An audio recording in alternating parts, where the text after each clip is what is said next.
Ich liebe das Internet für all die Möglichkeiten, die fantastischen Ideen und die unglaublichen Chancen, die genau in diesem Moment entstehen. Niemand, der das Internet ernsthaft nutzt, kann mir sagen, dass er das nicht kennt. Und ja, KI trägt auch dazu bei, indem sie Menschen hilft, ihre Gedanken zu verwirklichen und Menschen befähigt. Und das ist nur ein kleiner Teil, der da auf uns zukommt. So. Dieses Video hier ist wahnsinnig persönlich, weil ich über meine Hoffnungen, aber auch Hoffnungen aus der Community spreche und der tatsächlichen Begeisterung gegenüber KI-Systemen ein wenig Ausdruck verleihen möchte. Was da auf uns zukommt und teilweise schon da ist ganz und gar nicht klein. Und klar freuen wir uns, aber vieles können wir noch nicht mal greifen. Dafür ist einfach viel zu viel Potenzial im Spiel und Potenzial ist Zukunft. Dieses Video hier ist aber auch ein Zweiteiler. Das andere Video ist mindestens genauso wichtig und behandelt die Gegenseite. Also warum KI ein echter Fluch ist. Ich finde es wichtig, dass wir beide Seiten betrachten, damit wir entscheiden können, wie wir damit umgehen. Daher schaut euch bitte unbedingt beide Videos an. Aber nun lasst uns darüber reden, warum nun plötzlich alle sich mit KI bereichern können und was da eigentlich alles so passieren könnte. Ich fange mal ganz banal an.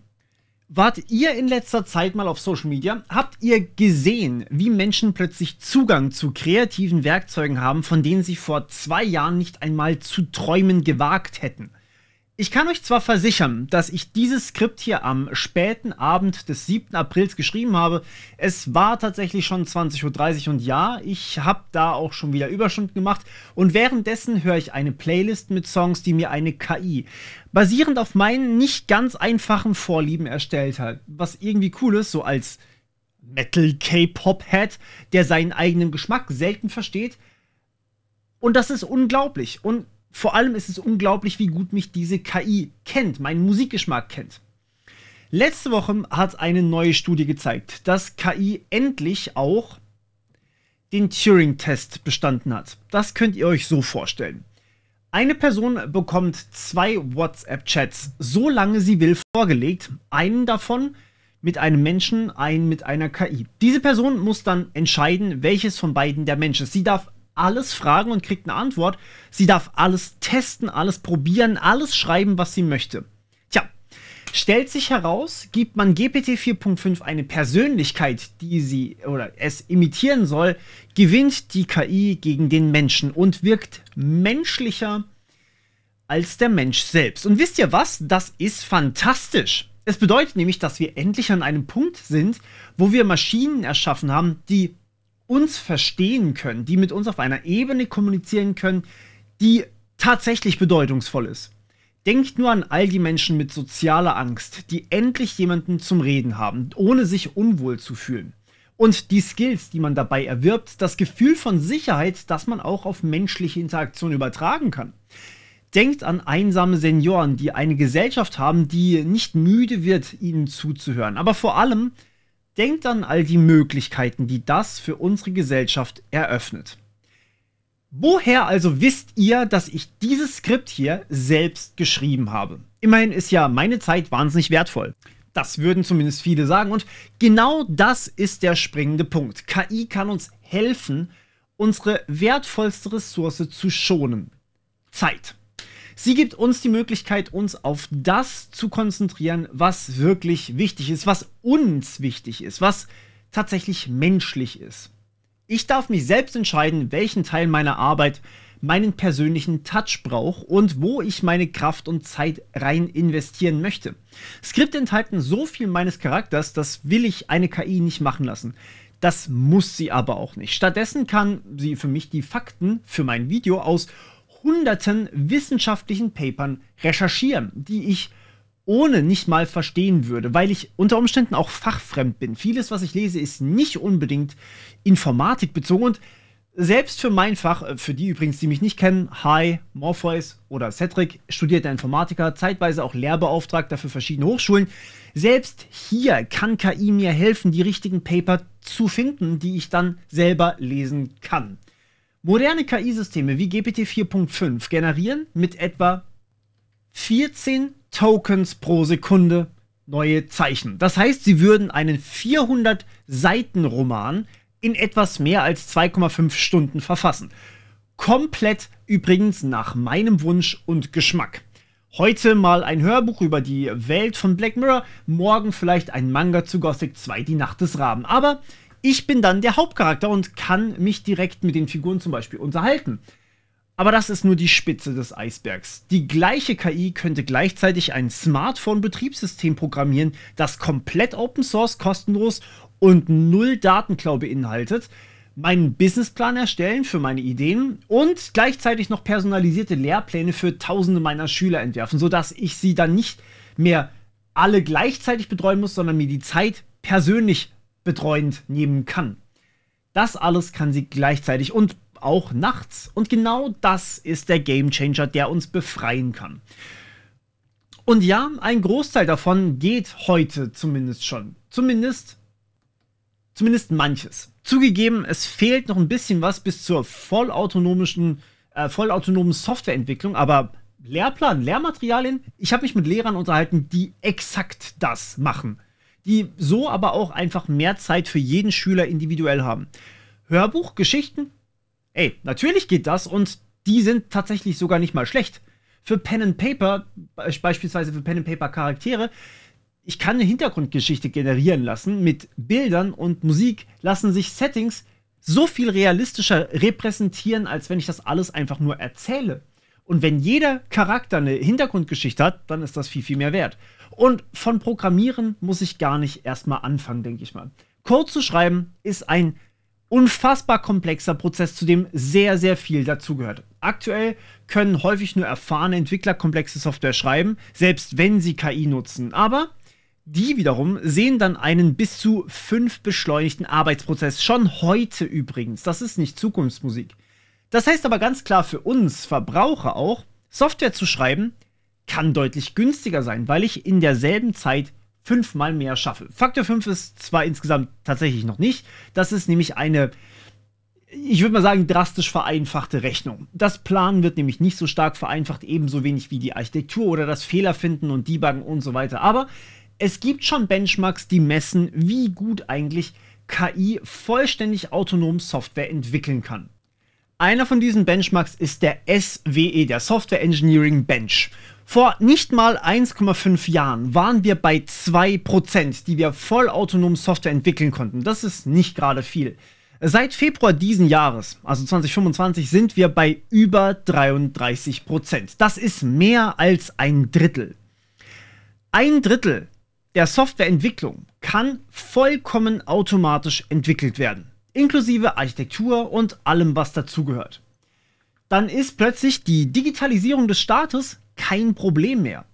Noch viel beeindruckender, wenn ihr mit irgendwas nicht ganz happy seid, dass es das zum Beispiel nicht als Open Source Software gibt oder dass ein Browser Daten abzwackt, dass Social Media toxisch wird, hey, dann schreibt euch einfach selbst.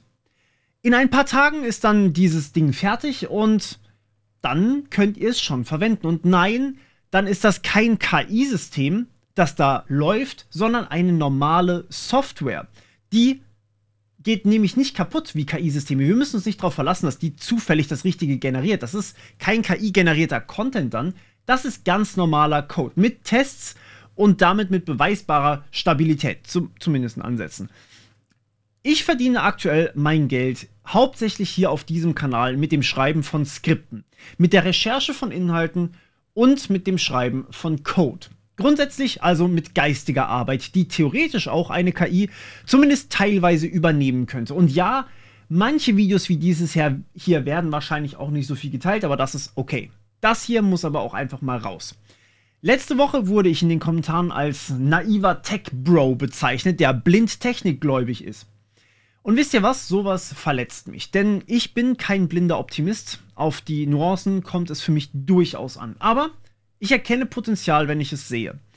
Wir haben gesellschaftliche Probleme, nicht gerade kleine und nicht gerade wenige. Und ich bin ehrlich mit euch, wenn wir so weitermachen wie bisher, dann werden wir scheitern. Auf jeden Fall. Stellt euch hier an der Stelle mal was vor. Es ist 2030. Ihr steht morgens nicht mehr um 6:30 Uhr auf, um euch 2 Stunden lang durch den Berufsverkehr zu quälen. Stattdessen wacht ihr auf, wenn ihr eben ausgeschlafen habt, denn gesunder Schlaf ist das A und O. Das ist auch übrigens heute schon bekannt. Euer KI-System hat dann bereits die wichtigsten E-Mails beantwortet, Meetings vorbereitet, die ihr übrigens wollt und die sinnvoll sind und nicht, weil der eine Kollege mal wieder einen Feature-Request hat und ihr das elegant ablehnen wollt. Persönliche Zusammenhänge sind hier rein zufällig. Dazu bekommt ihr eine personalisierte Nachrichtenzusammenfassung mit dem Morphreader erstellt. Kleine Werbung an der Stelle, der Morphreader ist meine App, falls ihr sie nicht kennt, wo ihr tatsächlich euch einen eigenen Nachrichtenfeed zusammenbauen könnt, so wie ihr das braucht. Sind euch vielleicht Cybersecurity und AI als Themen wichtig? Dann stellt sie auf ganz hoch ein und ihr erhaltet alle Nachrichten. Eher nicht so wichtig, dann beispielsweise eher Motorsport und Aktien, kein Problem, dann stellt ihr die ebenso ein. So habt ihr keine FOMO mehr, kein Verpassen mehr von irgendwelchen Nachrichten und vor allem kein Clickbait. Und diese App ist nicht Zukunftsmusik, die gibt es jetzt schon. Link zu Apples App Store und Android Store ist in der Beschreibung. So, ihr nehmt euer Frühstück also mit dem Morphreader ein, der übrigens auch teilweise vertont ist mit einer KI-Stimme, die auf meiner Stimme basiert, auf eurer Terrasse. Während eure Gedanken dann vielleicht darüber wandern, was ihr heute erschaffen wollt. Nicht müsst, wollt. So. Und jetzt Flashback ins Jahr 2025. Theoretisch ist genau das, zumindest zu einem Großteil schon möglich. E-Mails beantworten, kein Thema. Morphreader zeigt die Nachrichtensituation und Meetings könnten eigentlich auch jetzt schon bequem geklärt werden, sodass wir eine einfache Zusammenfassung von dem bekommen, was wir wirklich brauchen. Wie viel Zeit wir plötzlich für eigentliche Produktivität haben, für unsere eigenen Themen, wie wir die Welt zu einem besseren Ort machen können, das ist schon keine Science-Fiction mehr. Das ist jetzt schon in greifbarer Nähe. Der CEO von Nvidia selbst spricht davon, dass es keine 5 Jahre mehr dauern wird, bis humanoide Roboter rumlaufen, unsere Einkäufe erledigen, in Bergwerken eben nicht ihr Leben riskieren, auf dem Bau eben nicht ihren Rücken zerstören und dann in Frührente müssen. Und tatsächlich, bei BMW arbeiten bereits jetzt schon welche in den Fabriken. Warum das anders ist als mit anderen Robotern? Naja, ganz einfach. Humanoide Roboter gelten als allgemeine Roboter. Man kann sie nicht nur für einen ganz speziellen Handgriff einsetzen, den sie immer wieder machen, sondern man bringt ihnen etwas bei. Also sowas wie geht man mit einem Schraubendreher um? Und dann können sie das einfach generell einsetzen. Und ja, die arbeiten dann auch nachts weiter. Zu Future? Okay.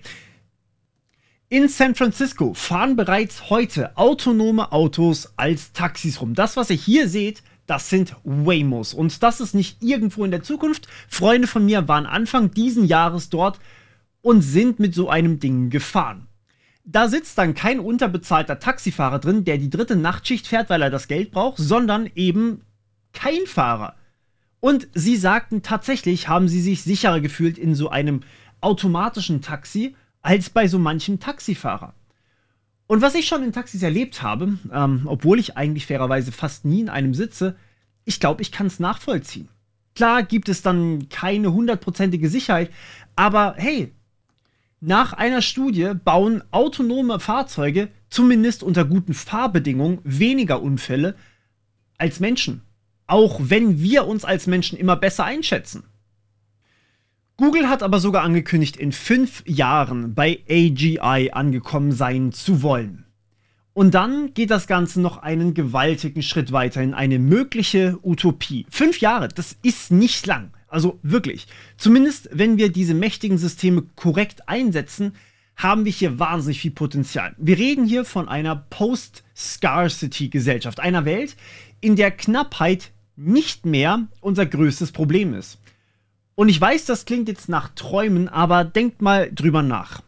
Was war der Hauptgrund für die meisten Konflikte in der Menschheitsgeschichte? Knappe Ressourcen, sei es Land, Nahrung oder auch Wasser oder in der modernen Zeit vielleicht Energie oder Zeit. Und was können KI-Systeme? Sie können uns helfen, diese Ressourcen effizienter zu nutzen und neue zu erschließen. Ein kleines Beispiel. Die weltweite Lebensmittelverschwendung liegt bei etwa 1/3 der gesamten Produktion. 1/3. Mit KI-gesteuerten Lieferketten könnten wir diesen Wert um teils bis zu 90% senken. Sensoren in Kombination mit KI könnten Landwirten genau sagen, wann eine Frucht reif ist, wann sie geerntet werden soll und wie lange sie haltbar sein wird. Das ist nicht so weit weg. Aber dann bleibt natürlich die große Frage, wenn KI einfach alles übernimmt, was sollen wir dann eigentlich machen? Wer bezahlt denn wirklich für diese Tasse Kaffee am Morgen auf der Terrasse? Oder auch die Terrasse selbst? Das ist eine sehr berechtigte Frage und ich verstehe die Sorge, aber sie basiert auf einem Verständnis von Arbeit und Wirtschaft, das wir auch überdenken dürfen. So, und hier mal eine ganz kurze Warnung. Ich habe dieses Gespräch mit vielen Freunden und Verwandten geführt. Ein paar fanden es super, aber von Menschen, wo ich dachte, hey, eigentlich kein Thema, die sind aufgeschlossen, da habe ich ordentlich Gegenwind bekommen. Es gibt einige Pilotprojekte mittlerweile, denn Surprise, der Gedanke ist nicht gerade neu.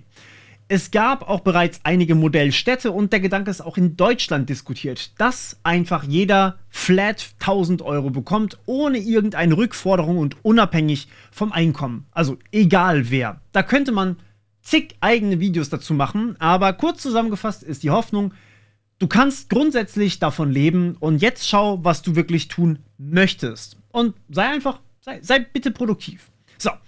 Kanada hat dazu ein Experiment in den 70er Jahren durchgeführt. Ich verlinke euch die Studie unten in der Beschreibung, wie alle anderen Quellen übrigens auch. Und stellt sich raus, es landen tatsächlich 8,5% seltener Leute im Krankenhaus. Im Krankenhaus. Also hauptsächlich wegen mentalen und alkoholbedingten Problemen. Das löst dann quasi gleich nochmal das nächste Problem mit dem überlasteten Krankenhauspersonal aus Versehen mit, I guess. Naja, das Grundeinkommen hat sie außerdem nicht faul gemacht. Es hat vielen Menschen die Freiheit gegeben, ihre Leidenschaften zu verfolgen, wodurch man gleich deutlich motivierter bei der Arbeit ist. Sonst würde ich dieses Skript hier auch nicht nach 22 Uhr noch schreiben. Oder jetzt heute Morgen direkt wieder rangehen. Ich liebe, was ich tue, aber ich weiß, dass ich aktuell krass privilegiert bin. Das überhaupt tun zu dürfen, ist nicht normal. Es ist nicht normal, so viel Freiheit zu haben und genau das ist der Punkt. Arbeit war für den Großteil der Menschheitsgeschichte etwas, was wir tun mussten, um zu überleben. Aber was, wenn das nicht mehr der Fall ist? Die Grundbedürfnisse Nahrung, Unterkunft, Bildung, Gesundheitsversorgung könnten mit KI ja deutlich besser für jeden einzelnen Menschen abgedeckt sein. Robotik, Effizienz und Krankheitsvorsorge, eine Welt, in der du nicht arbeiten musst, um zu überleben, sondern du kannst arbeiten, um dich selbst zu verwirklichen. Ja, das klingt jetzt ein bisschen zu schön, um wahr zu sein, aber woher soll das Geld dafür kommen? Kanada hat immerhin dieses Experiment in den 70ern aufgrund von wirtschaftlichem Druck eingestellt. Und ja, das war irgendwie abzusehen. Natürlich habt ihr da recht. Aber die Produktivität der Weltwirtschaft ist in den letzten Jahrzehnten explodiert. Wir produzieren heutzutage mit weniger Menschen mehr als je zuvor. Das Problem ist also nicht, dass wir nicht genug produzieren könnten. Das Problem ist eher, wie die Ergebnisse dann verteilt sind. Aber was hat denn eigentlich wirklich in einer Welt, in der Produktion von mir aus erstmal relativ autonom läuft, was hat da wirklich einen Wert? Also monetären Wert. Naja, Besitz, also in Form von Ressourcen, in Form von Land oder auch Produktionsstätten. Denn Wissen, Arbeit und Lebenszeit, das sind die Dinge, nach denen wir heutzutage bezahlt werden, die sind im Gedanken von AGI schon gar nicht mehr unbedingt nötig. Und das will ja Google bis 2030 haben. Demnach machen einfach auch Steuern beispielsweise auf Arbeitseinkommen nicht so viel Sinn.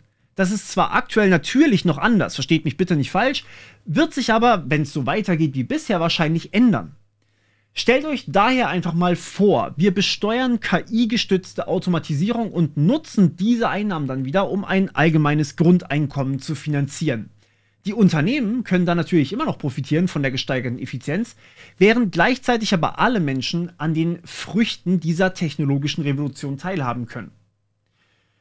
Okay, aber das Grundeinkommen ist selbstverständlich nur ein kleiner Teil des Bildes. KI kann unser Leben auf so viele Arten verbessern, dass es schwer ist, sie euch alle aufzuzählen. Deswegen, ich versuche mit diesem Video hier einen Rundumschlag und wir sind jetzt schon länger drin, als ich eigentlich machen wollte.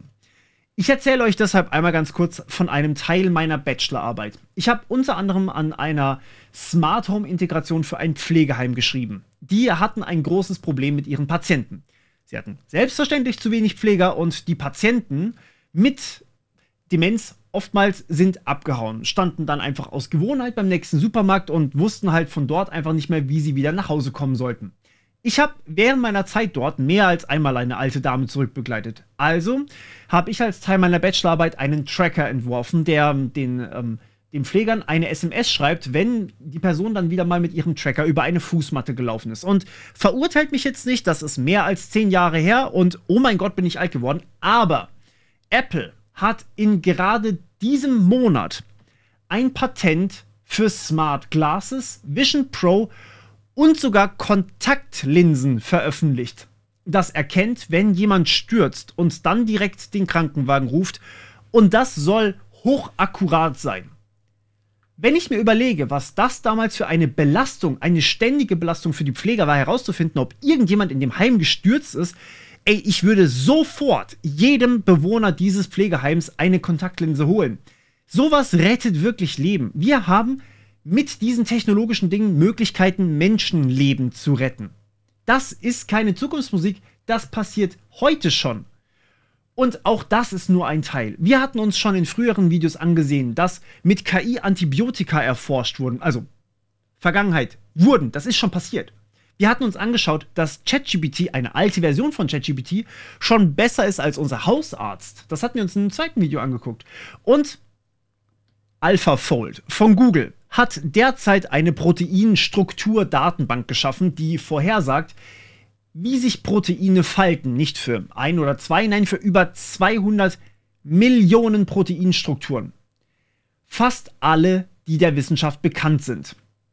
In diesem Moment sagt es die Interaktion zwischen solchen Proteinen voraus. Was das heißt? Nichts weiter, nur dass wir damit riesige Schritte in der Alzheimer- und Parkinson-Forschung gegangen sind, dass wir Plastikmüll mit Enzymen vielleicht recyceln können, dass wir Krankheiten in der Landwirtschaft bekämpfen können, dass wir Malaria-Forschung machen können und noch so unfassbar viel mehr. Es wird geschätzt, dass allein durch AlphaFold 1 Milliarde Jahre an Forschungsarbeit eingespart wurden. Nur durch diese eine KI. Aber klar, KI hat ja kein Bewusstsein und deswegen kann es ja nichts bringen. Sagt mir das nächste Mal, wenn ihr im Krankenhaus seid und von einem Roboter operiert werdet, anschließend euch Proben entnommen werden und bei denen läuft dann eine KI drüber und schaut, welche Erreger da in euch kriechen. Die wiederum werden dann mit einem Medikament behandelt, das von einer KI erforscht wird. Aber klar, KI ist nur böse. Und wisst ihr was? Wir brauchen diese Technologie dringender denn je. Denn Deutschland altert. Und zwar ordentlich. Unsere Bevölkerungspyramide steht wortwörtlich auf dem Kopf. In den nächsten 15 Jahren gehen die Babyboomer in Rente. Millionen von Arbeitskräften, die ersetzt werden müssen. Dazu kommt dann ein Billionen-Schuldenpaket, das wir irgendwie stemmen müssen und niemand weiß aktuell eigentlich wie. So ganz neben der Rente für die Babyboomer übrigens, die wir auch noch stemmen sollen. Die medizinische Versorgung auf dem Land wird immer dünner. In manchen Regionen muss man monatelang auf einen Facharzttermin warten. Und ich warte jetzt gerade bei einem Facharzt auf einen solchen Termin seit 4 Monaten. Und der ist online, der ist in ganz Deutschland möglich. Der ist sogar, glaube ich, irgendwo in Hessen der Arzt. Ich weiß es nicht mal. Und ja, ich habe jetzt noch 2 Monate Wartezeit. Also insgesamt 6 Monate Wartezeit. Und übrigens, der ist nicht gesetzlich bezahlt. Den Termin bezahle ich vollständig privat. Gesetzlich bezahlte Ärzte haben nämlich die fucking Warteliste geschlossen für diese Diagnose. Dazu aber wahrscheinlich ein separates Video. Wir haben zu wenig bezahlten Wohnraum, zu wenig Pflegekräfte, zu wenig Lehrer. Von allem zu wenig. Wir stehen vor Herausforderungen, ich glaube, die haben wir noch nie gesehen. Und wisst ihr was? Natürlich ist KI nicht das Allheilmittel. Aber sie ist ein sehr gutes Werkzeug, um überhaupt mal diese Probleme angehen zu können. Wir müssen alles nehmen, was wir kriegen können gerade. KI kann personalisierte Bildung ermöglichen, wo Lehrer einfach maßlos überlastet sind. Ein Gespräch auf Englisch ist heutzutage kein Problem mit dem Voice Mode von ChatGPT, das habe ich euch schon gezeigt. In meiner Schulzeit war es eher ungewöhnlich, wenn man überhaupt jemanden hatte, mit dem man praktisch Englisch üben konnte, der nicht noch selbst am Lernen war. Klar, der Lehrer hat nämlich natürlich keine Zeit für jeden von über 30 Schülern in einer Klasse. Und auch im Bau kann man mit KI schon den Städtebau unterstützen, um beispielsweise mehr Wohnraum zu schaffen. Und in Zukunft könnte man vielleicht mit Robotik sogar das Baupersonal unterstützen. Erst kürzlich habe ich sogar eine Studie zu einem Exoskelett gelesen und wie dadurch dann auch Gelenke geschont werden sollen. Aber was mir an den modernen KI-Modellen besonders gefällt, ist auch ihre Fähigkeit, mich tatsächlich zu verstehen. Nicht nur meine Worte, sondern auch meine Absichten, meine Gefühle, meinen Kontext. Ich habe auf fast wöchentlicher Basis extrem hilfreiche Gespräche mit Claude, mit ChatGPT, selbst manchmal mit Gemini, sei es über solche komplexen gesellschaftlichen Themen, über soziale Schwierigkeiten, aber auch über technologische Punkte. Und das mag seltsam klingen, eine Maschine, die Empathie zeigt, aber genau das ist der Punkt. Diese Systeme sind nicht mehr nur kalte, logische Rechenmaschinen, sie verstehen menschliche Emotionen, kulturelle Nuancen und sogar soziale Dynamiken. Und nicht umsonst gilt schon GPT-4, also ein sehr, sehr altes Modell im Vergleich zu den heute, als empathischer als Menschen. Das wurde in einer Studie gezeigt. Sie können also nicht nur denken, wenn ihr so wollt, sie können in gewisser Weise auch fühlen oder zumindest Gefühle simulieren auf eine Art, die bedeutungsvoll ist. Ja, natürlich fühlen sie nicht wirklich, natürlich ist diese Empathie nicht echt und natürlich ist das kein Bewusstsein im klassischen Sinne. Aber in der Praxis, was ist der Unterschied? Beispiel, wenn ihr mit einem professionellen Therapeuten sprecht oder mit einem System, das dir Ausgaben baut, die identisch sind mit denen eines Therapeuten oder sogar noch besser. Was ist es dann für ein Unterschied? Im letzten Monat habe ich mit einer Frau geschrieben, die nach dem Verlust ihres Mannes in eine, ich würde sagen, tiefe Depression gefallen ist. Sie fühlte sich einsam, isoliert und von niemandem verstanden. Sie begann dann mit einem KI-System zu sprechen, zu schreiben. Nicht als Ersatz für die menschliche Verbindung, sondern als Ergänzung. Und ChatGPT hat zugehört, ohne zu urteilen, ohne müde zu werden und ohne ungeduldig zu werden. Und die KI hat sie dann ermutigt, mit Freunden in Kontakt zu bleiben, half ihr, ihre Gedanken zu sortieren und da wieder auf einen Pfad zu kommen, der für sie einfach gesund war. War das dann ein Ersatz für menschliche Beziehungen? Natürlich nicht. Aber es war eben eine Brücke zurück. Es gab ihr also die emotionale Unterstützung, die sie gebraucht hat, um den nächsten Schritt zu machen und hat ihr geholfen bei der Selbstreflexion. Und das ist ein weiterer Aspekt, den wir nicht ignorieren sollten. KI hat das Potenzial, psychische Gesundheitsunterstützung zu demokratisieren. Millionen von Menschen weltweit haben keinen Zugang zu psychologischer Betreuung, sei es aus finanziellen Gründen, sei es wegen Stigmatisierung oder einfach, weil es nicht genug Therapeuten gibt. In Deutschland ist die Situation seit der Pandemie beschissen, um es nett auszudrücken. Kassen bezahlen nicht mehr Sitze, gleichzeitig ist der Bedarf gestiegen. KI kann diese Lücke natürlich nicht vollständig schließen, aber sie kann eventuell tatsächlich helfen, sie zu verkleinern, wenn man es verantwortungsvoll und vor allem mit Datenschutz im Kopf angeht. Aber ich bin ehrlich mit euch, bei einer KI, die ohne Internet läuft, auf meinem Rechner, auch wenn ich den Rechner direkt danach einfach wieder platt machen kann, habe ich weniger Datenschutzbedenken als in einer, beispielsweise in einem Video, wo ich mein Gesicht zeige und wo ich über meine Themen spreche. Da ist schon eigentlich alles öffentlich.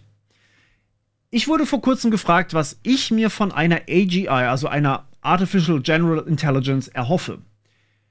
Also einer KI, die in allen kognitiven Bereichen mindestens so gut ist wie ein Mensch oder besser. Und wisst ihr was? Ich persönlich hoffe auf Frieden. Das klingt kitschig, ich weiß. Und gleichzeitig, wenn man drüber nachdenkt, sind das krank hohe Erwartungen. Aber denkt mal drüber nach. Die meisten Konflikte entstehen aus Missverständnissen, aus Knappheit, aus Ungleichheit und aus Dummheit bzw. fehlender Bildung. AGI könnte uns helfen, exakt solche Probleme anzugehen. Sie könnte uns helfen, die komplexen, systemischen Faktoren zu verstehen, die zu Armut und Ungleichheit führen. Sie kann uns helfen, maßgeschneiderte Lösungen zu entwickeln, kulturelle und historische Kontexte zu berücksichtigen und gleichzeitig vielleicht sogar eine Welt zu erschaffen, in der niemand mehr hungern muss. In der niemand mehr Drogen verkaufen muss oder für Kartelle töten muss, um zu überleben. Eine Welt, in der niemand dem anderen den Tod wünscht, um an ein Erbe ranzukommen. Und ja, sowas kommt vor. Eine ältere Frau, die von ihrem Stiefsohn derart hintergangen wurde, sobald ihr Mann, also sein Vater, starb. Das ist keine Seltenheit. Und ja, ich weiß, es klingt naiv, aber ist es das wirklich? Oder ist es einfach nur eine logische Konsequenz einer Welt, in der wir die Knappheit dann vielleicht überwunden haben? Die Geschichte der Menschheit ist eine Fortschrittsgeschichte. Vor 1000 Jahren sind Menschen regelmäßig an Infektionen gestorben, die wir heute mit einer einfachen Antibiotikapille behandeln können. Vor 200 Jahren war die durchschnittliche Lebenserwartung in Europa etwa 40 Jahre. Vor 100 Jahren konnten die meisten Menschen nicht fliegen, keine Filme sehen, keine Freunde in anderen Ländern in Echtzeit sprechen. Jede dieser Entwicklungen wäre für meine eigenen Urgroßeltern und eure wahrscheinlich auch Magie gewesen. Und fairerweise habe ich für meinen Opa ein Gedicht mit einer KI schreiben lassen über das Liebesleben der Ziegelsteine. Ich glaube, er denkt tatsächlich, es war Magie und in gewisser Weise hat er sogar recht damit. Falls es jemand kennt, Arthur C. Clarke, ein relativ berühmter Sci-Fi-Autor, hat einmal gesagt, jede hinreichend fortschrittliche Technologie ist von Magie nicht zu unterscheiden. Und genau so ist es mit KI. Was wir heute haben und was in den nächsten Jahren und Jahrzehnten kommen wird, hätte vor einer Generation wie Magie ausgesehen. Denn unser Wachstum ist nicht linear, es ist exponentiell. Ich bin ohne Internet übrigens aufgewachsen. Ich weiß nicht, ob ihr wisst, wie alt ich bin. Aber mein erstes Smartphone hatte ich in der Oberstufe. Aber all das ist keine Magie, es ist Wissenschaft und Technologie und es ist vor allem menschliche Kreativität und Innovation. Und es ist das Ergebnis von Jahrzehnten Forschung, Jahrzehnten Experimentieren und auch Lernen aus Fehlern. Und genau so wird es für uns mit KI sein. Was heute unmöglich erscheint, wird morgen vielleicht alltäglich sein. Die Frage ist also nicht, ob wir KI entwickeln sollten oder nicht. Es macht aus finanziellen Gründen einfach keinen Sinn, es nicht zu tun. Und dementsprechend wird es natürlich auch passieren. Deswegen kommen da auch gerade die ganzen Investorengelder. Die Frage ist aber, wie wir sie einsetzen wollen, wie wir sie entwickeln wollen und vor allem, wie wir sie nutzen wollen. Und das ist eine Entscheidung, die wir treffen müssen, nicht aus Angst, sondern aus Vision. Nicht aus Furcht vor dem, was schiefgehen könnte, sondern auch aus Hoffnung auf das, was wir erreichen können. Ich will ganz konkret werden. Was können wir heute tun, um sicherzustellen, dass KI zum Wohle aller eingesetzt wird? Wir können und sollten uns bilden, verstehen, was KI ist und was sie nicht ist, verstehen, was sie heute kann und was sie nicht kann. Die Chancen erkennen, aber natürlich auch realistisch bleiben.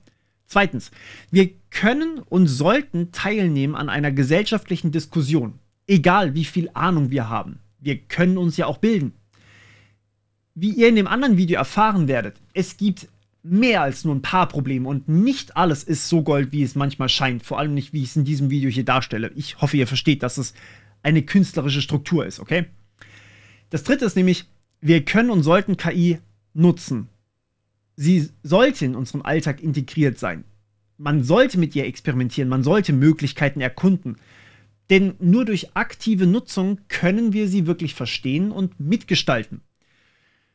Und wir können und sollten KI-Kompetenzen entwickeln, lernen, wie man mit KI arbeitet, wie man sie anpasst und verwendet oder auch programmiert in manchen Fällen, wie man sie benutzen kann.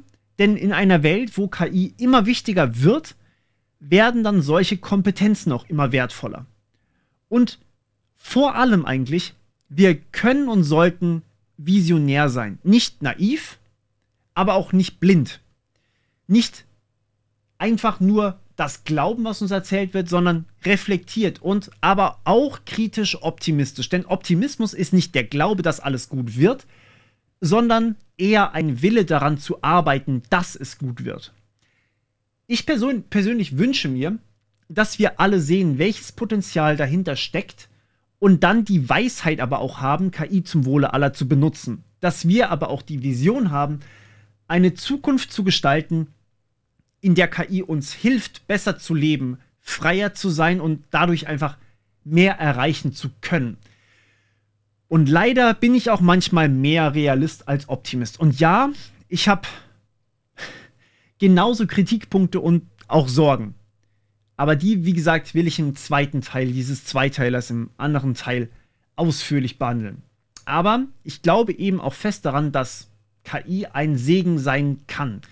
Und ich bin überzeugt, dass es an uns liegt, es zu einem zu machen. Aber hey, da das jetzt sowieso nicht so super greifbar ist, gehe ich wahrscheinlich wieder mit meinem KI-System an meiner App programmieren, die euch die Möglichkeit gibt, Nachrichten sinnvoll zu konsumieren und vielleicht sogar eine Zusammenfassung davon mit KI zu erstellen, die euch dann mit einer KI-Stimme vorgelesen wird. Wer weiß.